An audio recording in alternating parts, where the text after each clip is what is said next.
Students, हम लोग आज SN2 रिएक्शन देखने वाले हैं। SN2 रिएक्शंस का मतलब होता है सब्स्टिट्यूशन न्यूक्लियोफिलिक बाईमोलिकुलर रिएक्शंस। तो ऐसा रिएक्शंस जिसका रेट न्यूक्लियोफाइल और सबस्ट्रेट दोनों के कंसंट्रेशन पर निर्भर करता हो, अर्थात जो सेकेंड ऑर्डर काइनेटिक्स को शो करता है उसी को हम लोग SN2 रिएक्शंस कहते हैं। दैट मीन्स ऐसी नाभिक रागी प्रतिस्थापन अभिक्रियाएं जिसका वेग अभिक्रियक तथा नाभिक रागी समूह दोनों के सांद्रता पर निर्भर करता है, अर्थात जो द्वितीय कोटि गतिकी को प्रदर्शित करती है उसे SN2 अभिक्रिया कहा जाता है। इसका एक एग्जाम्पल हम लोग ले रहे हैं CH3I + OH-, और यह DMF सॉल्वेंट के प्रेजेंस में रिएक्शन हो रहा है। DMF बोलने का मतलब है डाइमिथाइल फॉर्मामाइड, जो एक पोलर एप्रोटिक सॉल्वेंट है, और इस रिएक्शन के पश्चात I- सब्स्टिट्यूट हो जाएगा और OH CH3 के साथ कंबाइन करके CH3OH बना लेगा। इस रिएक्शन का मेकानिज़म जो है वह देखने वाले हैं। CH3I + OH-, और फर्स्ट स्टेप जो होगा वह RDS या स्लो स्टेप होगा। OH- बैक साइड से अटैक करेगा, चूँकि I- यह निगेटिव चार्ज रखने वाला ग्रुप है, OH- भी निगेटिव चार्ज रखने वाला ग्रुप है। सेम साइड से अटैक करने पर रिपल्सन होगा, जिससे बैक साइड से अटैक कराना पड़ता है। अब इससे RDS या स्लो स्टेप में ट्रांजिशन स्टेट बनेगा। OH जुड़ने की स्थिति में होगा और I यहाँ से निकलने की स्थिति में होगा। दैट मीन्स न तो OH कम्प्लीटली जुड़ा होगा और ना I कम्प्लीटली निकला होगा। ऐसे स्टेट को हम लोग ट्रांजिशन स्टेट कहते हैं। इसमें कार्बन जो है वह पेंटावैलेंट स्टेट में होगा। अब इसके पश्चात जो सेकेंड स्टेप होगा वह फास्ट स्टेप होगा। दैट मीन्स यह ट्रांजिशन स्टेट जो है वह अनस्टेबल स्टेट होता है। यहाँ OH एसोसिएट हो जाएगा और I- यहाँ से लिफ्ट आउट हो जाएगा, जिससे CH3OH बनेगा और I- रिलीज होगा। ऐसा कॉन्फ़िगरेशन को इन्वर्टेड कॉन्फ़िगरेशन बोला जाता है। इसे वाल्डेन इन्वर्जन भी कहा जाता है। यह इन्वर्टेड अम्ब्रेला जैसा कॉन्फ़िगरेशन है। दैट मीन्स उल्टी छाता की जो संरचना होती है उस तरीके का कॉन्फ़िगरेशन यहाँ प्रोडक्ट में दिखेगा। अब रेट जो होगा ऐसे रिएक्शंस का वह सबस्ट्रेट के साथ साथ न्यूक्लियोफाइल दोनों के कंसंट्रेशन पर डिपेंड कर रहा है। इसलिए R proportional to CH3I, concentration of CH3I into concentration of OH- होगा। R = K into concentration of CH3I into concentration of OH-। Thus order of reaction दोनों के कंसंट्रेशन का पावर 1 है, तो 1 + 1 ऐड करेंगे तो 2 आएगा। दैट मीन्स यह सेकेंड ऑर्डर का रिएक्शन होगा। अब हम लोग को students reactivity of alkyl halide check करना है। SN1 का जस्ट रिवर्स ऑर्डर आता है SN2 के अंदर। यहाँ CH3X की रिएक्टिविटी सबसे अधिक, उसके बाद 1 डिग्री, उसके बाद 2 डिग्री और सबसे कम रिएक्टिविटी 3 डिग्री की होगी। जबकि SN1 में 3 डिग्री सबसे ज़्यादा रिएक्टिव होता था और मिथाइल हैलाइड सबसे कम रिएक्टिव होता था। रीजन क्या है? तो अल्काइल हैलाइड की रिएक्टिविटी इन्वर्सली प्रोपोर्शनल होती है स्टेरिक हिंड्रेंस की। स्टेरिक हिंड्रेंस बोलने का मतलब अल्फा या बीटा कार्बन पर क्राउड जितना ही ज़्यादा होगा, दैट मीन्स ब्रांचिंग जितना ही ज़्यादा होगा, स्टेरिक हिंड्रेंस उतना ही अधिक होगा, और स्टेरिक हिंड्रेंस बढ़ने पर रिएक्टिविटी घट जाती है। एक और फैक्टर है, अगर अल्फा कार्बन का electrophilic character, that means alpha carbon जितना ही ज़्यादा पॉजिटिव नेचर का होगा, रिएक्टिविटी उतनी ही अधिक होगी। अगर हम लोग 2 डिग्री या 3 डिग्री अल्काइल हैलाइड के बारे में सोचें तो वहाँ अल्फा कार्बन पर 2 अल्काइल या 3 अल्काइल एसोसिएट रहेंगे, जिससे प्लस आई इफेक्ट के द्वारा इलेक्ट्रोफिलिक कैरेक्टर अल्फा कार्बन का घट जाएगा, जिससे रिएक्टिविटी घट जाएगी। अब अदर एक ऑर्डर है रिएक्टिविटी ऑफ वेरियस हैलाइड। बोलने का मतलब अल्काइल ग्रुप सेम हो बट हैलाइड अगर डिफरेंट हो तो रिएक्टिविटी का ऑर्डर कैसे चलेगा। इसमें ऑर्डर SN1 जैसा ही होगा। Ri सबसे ज़्यादा reactive, then after RBr, then after RCl और सबसे लास्ट में RF होगा।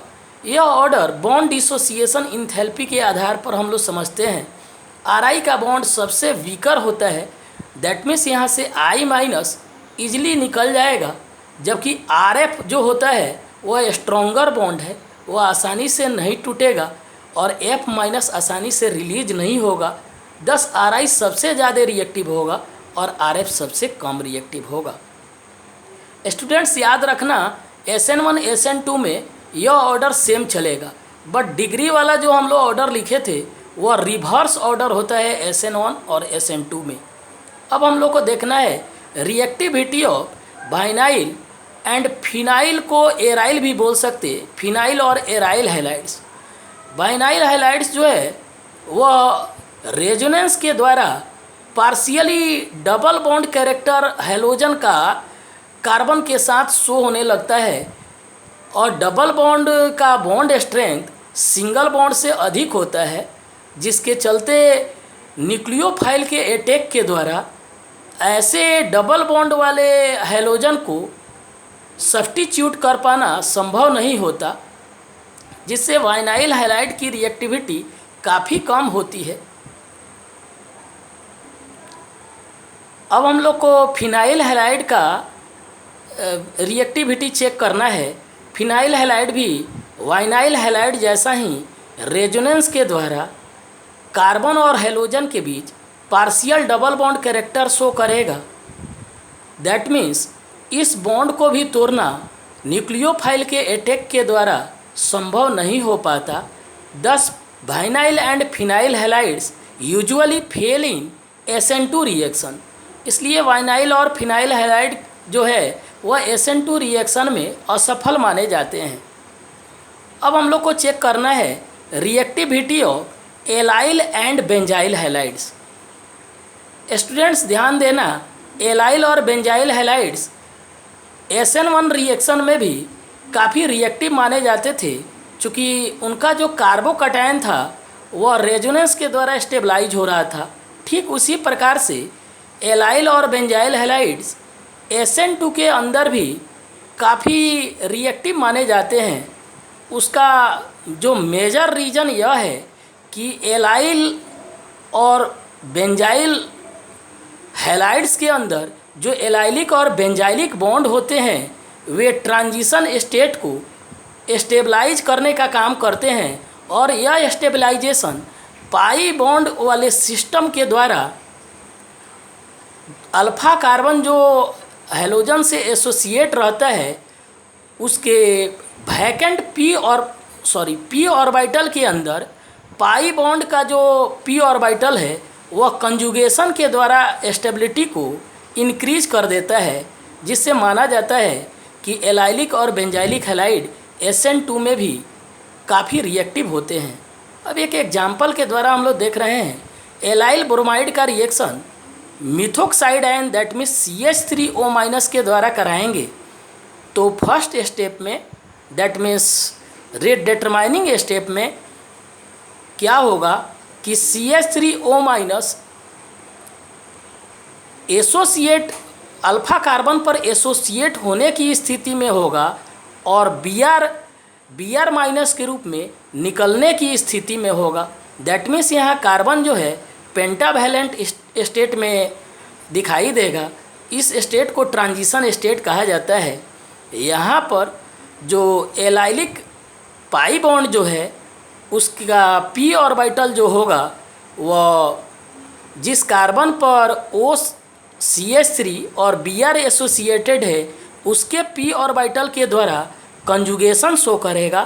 इस कंजुगेशन के द्वारा स्टेबिलिटी इंक्रीज हो जाती है और फाइनली प्रोडक्ट क्या बन जाएगा तो CH2 double bond CH single bond CH2 और फिर सिंगल बॉन्ड OCH3। SN2 के अंदर जो कंडीशंस होता है वह जस्ट लाइक SN1 के रिवर्स होता है। SN2 के अंदर हम लोग को सबसे पहले पोलर एप्रोटिक सॉल्वेंट लेने की ज़रूरत होती है।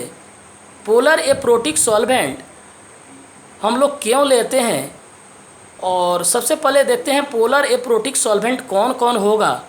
तो ऐसे सॉल्वेंट जो पोलर तो होते हों लेकिन H वहाँ मोर इलेक्ट्रोनिगेटिव एटम से डायरेक्टली एसोसिएट नहीं हो, जैसे हम लोग टेट्राहाइड्रोफ्यूरान जिसको THF बोलते हैं, फिर DMF डाइमिथाइल फॉर्मामाइड, या हम लोग DMSO dimethyl sulpho oxide, acetone इत्यादि को हम लोग ले सकते। और यह जो पोलर एप्रोटिक सॉल्वेंट क्यों लेते हैं हम लोग, चूँकि अगर हम लोग इसके स्थान पर पोलर प्रोटिक सॉल्वेंट ले लें तो वह न्यूक्लियोफाइल को H बॉन्ड या डाइपोल डाइपोल इंटरेक्शन के द्वारा अट्रैक्ट कर लेगा, जिससे न्यूक्लियोफाइल बैक साइड से अटैक करने में उसको दिक्कत हो जाएगी और वह अटैक करने में सफल नहीं होगा। और एप्रोटिक सॉल्वेंट जो है वह न्यूक्लियोफाइल को अट्रैक्ट नहीं करता, वह एक्चुअली इससे जुड़े हुए जो कटायन होते हैं उसको स्टेबलाइज करने का काम करता है। दैट मीन्स कटायन को सॉल्वेट करने का काम करता है पोलर एप्रोटिक सॉल्वेंट, न्यूक्लियोफाइल को फ्री रखता है अटैक कराने के लिए। तो पहला कंडीशन दिमाग में रखना है कि यहाँ पोलर एप्रोटिक सॉल्वेंट लेना होगा। और दूसरा कंडीशन क्या है कि वहाँ पर हम लोग SN1 में न्यूक्लियोफाइल के कंसंट्रेशन को कम लेते थे और वीक न्यूक्लियोफाइल यूजुअली हम लोग यूज करते थे, बट यहाँ रिवर्स होगा। यहाँ न्यूक्लियोफाइल का कंसंट्रेशन हाई होना चाहिए और strong nucleophile usually SN2 reaction को फेवर्ड करते हैं। ये दो कंडीशन ध्यान में रखना होगा। और ये जो हम लोग यह जो अभी हम लोग समझे हैं कि न्यूक्लियोफाइल स्ट्रॉन्ग क्यों हो रहा है, तो यह रेट डिटरमाइनिंग स्टेप में न्यूक्लियोफाइल और सबस्ट्रेट दोनों इन्वॉल्व करते हैं, इसलिए न्यूक्लियोफाइल को स्ट्रॉन्ग लेना होगा और साथ साथ उसका कंसंट्रेशन भी अधिक लेना होगा।